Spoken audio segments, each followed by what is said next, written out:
Hello guys, Suborna ক্রিয়েশনে নতুন আরেকটি recipe ভিডিওর সাথে তোমাদের সবাইকে স্বাগত। আর আমার তরফে অনেক অনেক ভালোবাসা। আজকে তোমাদেরকে দেখাবো কি করে গজা বানাই।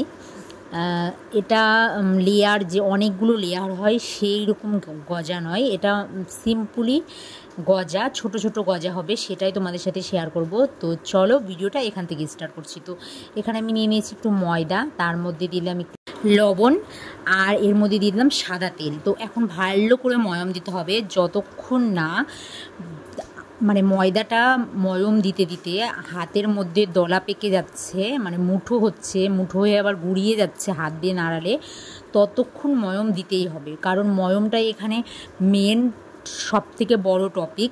A to Z তোমাদেরকে সবটাই বলে দেবো কী করে কী করতে হয়। তো আমি এইভাবে ভালো করে ময়ম দিয়ে নিচ্ছি।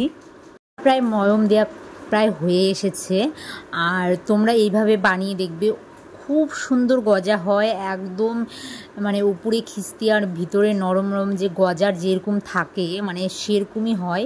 তোমার ময়ম দেওয়া ডান হয়ে গেছে। আমি এখন অল্প অল্প জল দিয়ে একদম শক্ত, মানে শক্ত হলে যে যেমন দাগ দাগ থাকে মানে ময়দার গায়ে, সেরকম শক্ত করে আমি আটাটা একদম ডো করব, মানে ময়দাটা মাখাবো সেইভাবে, মানে যেইভাবে শক্ত তোমার একদম বেলতে গেলেও কষ্ট হবে, তারপরে যে শক্ত শক্ত এরকম থাকবে, সেরকম করে একদম আমি মানে মাখিয়ে নেব আটাটা। কিন্তু এর থেকে নরম করলে সেই রকম খাস্তা গজা হবে না, আর শক্ত করলেই হবে। আর আমি এটা সিম্পলি ছোট ছোট করে মানে করছি। তো আমার এখানে দেখো, আমি এখানে চলে এসেছি। এখন আমি এখানে বেলে নিচ্ছি, যে তোমার যতটা মোটা তোমার করবা তোমরা ততটাই করতে পারো।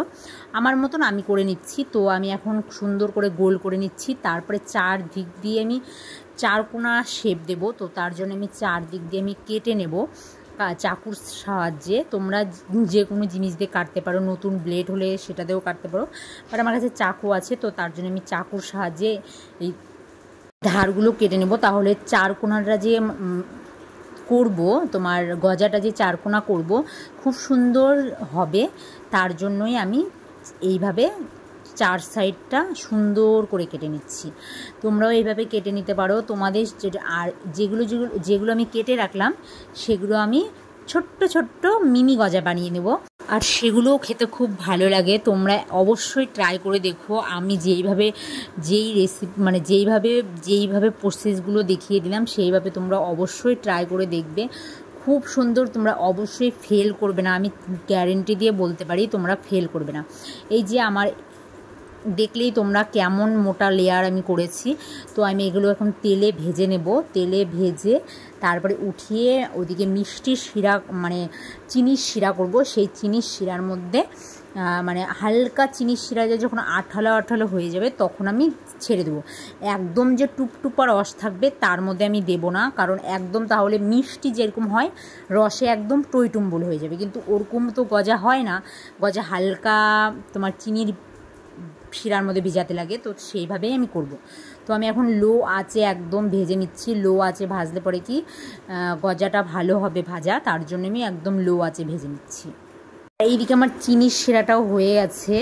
তো আমি এখন গজাগুলো দিয়ে দেব, কারণ গজাগুলো একটু ঠান্ডা করতে লাগছে, তার জন্য একটু দেরি হয়েছে। আর গজা কিন্তু একদম ঠান্ডা করেই তোমরা দেবে, না হলে কিন্তু ভালো হবে না, কারণ খিস্তি হবে না গজাটা। তো আমার চিনি শিরাটা ডান। তো আমি এখন গজাগুলো দিয়ে দেব। তোমাদের রেসিপির ভিডিওটা কেমন লাগলো, গজার রেসিপিটা অবশ্যই কমেন্টসে জানিও। ভালো লাগলে like, comment, share and subscribe করে দিও চ্যানেলটা। আর কেউ যদি ফেসবুক থেকে দেখে তো অবশ্যই ফলো করে দিও। তো দেখা হচ্ছে নতুন কোনো একটা রান্নার ভিডিওর সাথে, বা অন্য কোনো ভিডিওর সাথে আবার নতুনভাবে নতুন কোনো সময়ে দেখা হচ্ছে। ততক্ষণ তোমরা সাবধানে থেকো, সুস্থ থেকো, ভালো থেকো। আর আমার থেকে অনেক অনেক ভালোবাসা। তো আর আমি এখন গজাগুলো উঠিয়ে রাখবো, না হলে বেশি রস চলে যাবে, রস চলে গেলে ভালো লাগবে না। তো বাই সকলকে।